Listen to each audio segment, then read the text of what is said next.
ધંધુકામાં ભરવાડ ધર્મેશની જે પ્રકારે હત્યા કરી દેવામાં આવી હતી, પોલીસે આરોપીઓની ધરપકડ કર્યા બાદ તેમનું રિકન્સ્ટ્રક્શન પંચનામું પણ કર્યું છે અને તેમનું ગેરકાયદે બાંધકામ પણ તોડી પાડ્યું છે અને આ મામલામાં હવે એન્ટ્રી થઈ છે ગૃહમંત્રી હર્ષ સંઘવીની।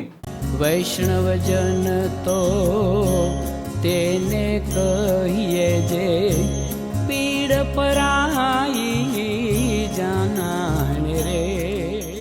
નમસ્કાર, આપ જોઈ રહ્યા છો નવજીવન ન્યૂઝ અને હું છું આપની સાથે તોફિક ગાંચી। સમગ્ર ગુજરાતમાં હચમચાવતી ઘટના ધંધુકામાંથી સામે આવી હતી, જેમાં એક ભરવાડ યુવક છે તેની હત્યા કરી દેવામાં આવી હતી અને આ હત્યાના પગલે સમગ્ર પંથકમાં ચકચાર મચી જવા પામ્યું હતું અને તેના પગલે હિંસા ફાટી નીકળતા ટોળાએ 15 થી 20 દુકાનો છે તેને ફૂંકી મારી હતી અને આ મામલે પોલીસે 2 આરોપીઓ છે તેમની ધરપકડ કરી છે, જેમાં રિઝવાન અને સમીરના પોલીસે રિમાન્ડ પણ મેળવ્યા છે અને તેમને રિકન્સ્ટ્રક્શન પંચનામું કરાવ્યા બાદ તેમનું જે ગેરકાયદે બાંધકામ હતું તે તોડવાની પણ કાર્યવાહી થઈ ચૂકી છે અને જે પ્રકારે આ બાઇકને લઈને ઓવરટેકિંગનો ઝઘડો ઊભો થયો હતો અને તેણે જે પ્રકારે પરિસ્થિતિનું નિર્માણ કર્યું હતું તેણે પોલીસને દોડતી કરી હતી। આ મામલામાં હવે એન્ટ્રી થઈ છે ગૃહમંત્રી હર્ષ સંઘવીની।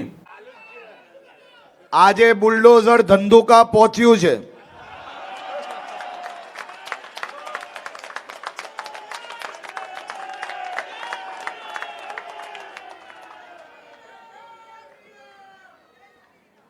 ધીરે ધીરે જ્યાં જ્યાં જરૂર પડશે એક બી ખૂનો નહીં છોડશો।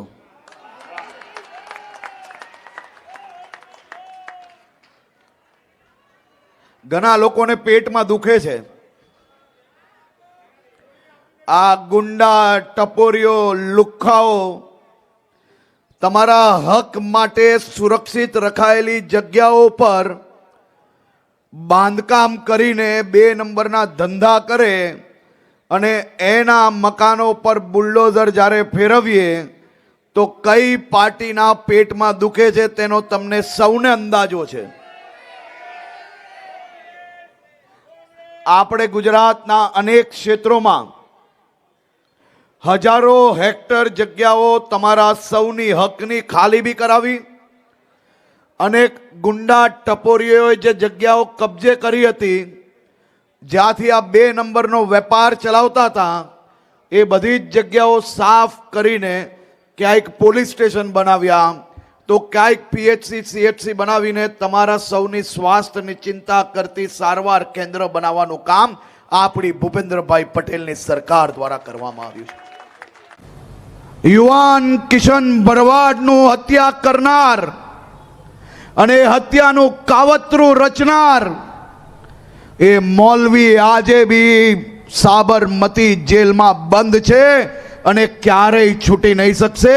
એ કેસ સરકાર ડે ટુ ડે ચલાવવા માટે બી અપીલ કરી છે અને કિશન ભરવાડને ન્યાય અપાવીને જ રહીશ અને એને હત્યાનું કાવતરું રચનાર આ મૌલવીને આજ સુધી જામીન નસીબ નથી થવા લીધી, તે માટે આ રાજ્ય સરકાર દ્વારા કડકાઈથી કામગીરી લેવામાં આવે છે।